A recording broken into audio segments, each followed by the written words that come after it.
All right, hey YouTube. Wanted to make a quick video of a rainwater collection system that I've installed in my suburban home. Um, I dabbled in rainwater collection in my previous house, and this is a bit of an upgrade in terms of capacity and permanence. So as you can see, I'm basically drawing from two different sections of my roof. We've got kind of a large area here. It's gonna be hard to see with the sun, but draining into this side of this gutter right here. So roughly half of that roof is probably flowing in the direction of this gutter in the middle of the screen. And then I'm also picking up from this smaller roof area on the right here. And all of this is flowing through this pipe into a 550, I believe, 500 gallon rain barrel here, which I have on a poured slab. Unfortunately, I had a miscommunication with the guy that poured it, and we were off by 6 inches, unfortunately, but structurally it's fine. And I've also got a first flush filter here that the first rainwater coming off the roof fills this vertical tube. There's a plug here at the bottom with a small slow leak or slow release in it, and the water flows into here, and inside of this tube there's like a floating ball basically, and so the water initially comes in, fills this thing up, that ball floats to the top and basically plugs the top here and causes the water after that point to flow to the left. And so basically the dirty water coming off the roof initially ends up filling up this tube and draining out the bottom. Every now and then you need to unscrew the bottom there to let the junk out, and then lets cleaner water enter your rain barrel. I don't have any trees or anything, so I really don't have a lot of debris, but this is good for like the gravel from the shingles and bird poop and stuff like that to kind of stay out of your rain barrel. The rain barrel itself has kind of some nice design features, which is what led me to this one, in addition to is the right sort of size, kind of slim and tall, which is what I was looking for. But it has this nice overflow side on the top, so that just dumps down into this vertical tube and drains back behind my pool stuff. It's got these nice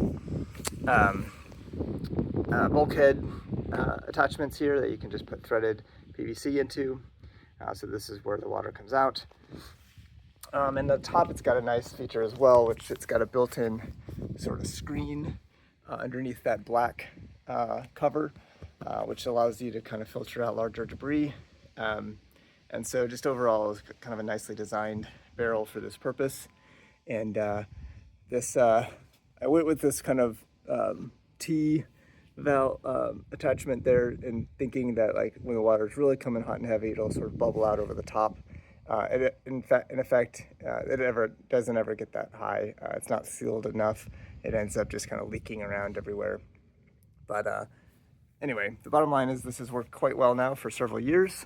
Every now and then I do have to get to the top and remove gravel debris from the top screen. I did have one time where it wasn't filling at all because it was basically plugged. So every couple of years I did need to clean that out. But otherwise it's worked out really well. So let me talk about the pump scheme I've got. So I've been through a couple iterations of this. I initially bought a Harbor Freight well pump. So maybe I should step back. My goal here is to basically use this sort of standard timer scheme to run different circuits for watering different areas of plants. But in order for that to work, you have to have a constant pressure pushing against, so that it works like a normal hose attachment would. And so there's various options to provide this constant pressure. The first one I started with was, again, a Harbor Freight well pump that has like a always pressurized ballast pressure tank, I guess. And the idea there is that it basically is just always there ready to provide water.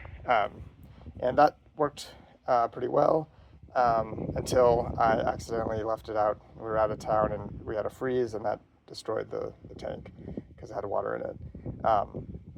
And so I ended up finding this little thing, which is it was pretty cheap on Amazon, and basically it's the same sort of deal in that it provides constant pressure, but it does not have the ballast scheme, and it's quite a bit cheaper. So it basically turns on whenever the pressure drops and provides enough pressure to get it back up to 50 psi or whatever its target is, and then it'll turn off or cycle to keep that pressure going. So when it is running, if you're doing sort of a hose watering kind of thing, it'll just stay on and provide constant pressure. If you're doing sort of a drip line where doesn't have as high a flow rate, it'll cycle and rant. But I've had this now for over a year and it's still working. So despite being quite inexpensive, it seems to be working pretty well. I'll try to see if it's still available, and I'll put a link to it in the description. But that's worked out pretty well, and if I have to replace it every 2 or 3 years for the price I paid, I think that's kind of reasonable. I did just remove this cap to kind of clean out this little filter. That's why it's wet everywhere. Yeah, that's worked out pretty well. I think it also has some nice run dry protections as well. So like if the tank is empty, it'll turn off before it overheats. So it's kind of a neat little thing that's kind of perfect for this application. So yeah, in the winter, I live in Austin, so we don't have real cold winters, but every now and then we do have a pretty hard freeze. And so when that happens, I basically just turn it off here. I put a bunch of insulation around this. Sometimes I'll put a warm bulb in there, maybe to keep it kind of this section warm. And then I'll make sure that the rest of the line drains out to prevent that from getting damaged from freezing. But beyond that, I haven't had to do anything else from a freeze protection standpoint. Wanted to talk a little bit about the depth gauge scheme here. So I initially bought, got it over here, one of these things, and it's basically just a depth gauge, and as that goes down, you can see that little needle goes up and down depending on the depth, which is pretty cool. However, I found that they're they don't last very long. So this is my second one, and I believe, this one seems to be working now, but I've had it kind of stop working. I think the action inside, there's some gears kind of get gummed up or stuck, and so then it doesn't work anymore. And they're not super cheap. I mean, I feel like they're $60 each or something, and I was having to replace them every couple of years, which is kind of ridiculous. So I was about to buy like a more serious kind of industrial grade gauge scheme that's like this big long, you attach this long pipe to it, and it's got like this metal attachment up here and a big float inside. And anyway, those are like a couple $100, which I wasn't excited about spending. But I decided to first try something really basic, which is I just took one of these floats. So like I mentioned, I have two of these. This is basically just a weighted float, and it's nice and slim, so you don't have to drill a big hole in the top to get it in. And then it's got this string. And so basically I just took this from the other one that was fully broken and used the same hole, and then ran it through this tube, ran through the line through the tube, cut off the line from the gauge itself, and cut enough length that attached this little PVC counterweight. Basically, the weight is inside, and when the tank is full, as it is right now, the weight is up here, and the line is long, and that's down at the bottom. So bottom is basically, this is sort of the opposite of the water level.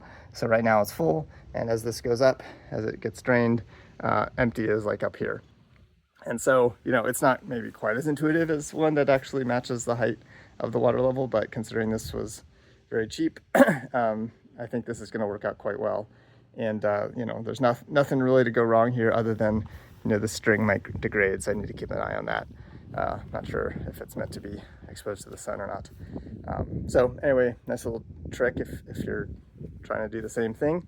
But yeah, I think this was a nice installation. It's got enough capacity to get me through, a good month or two of the summer, watering, a bunch of citrus around my pool there, a small garden area that I have a sprayer on. And I do currently use it to also water a tree that I got put in last year. And so watering all of those things, the tank will last maybe a month of no rain. And if it weren't for that big tree, it would probably last the whole summer.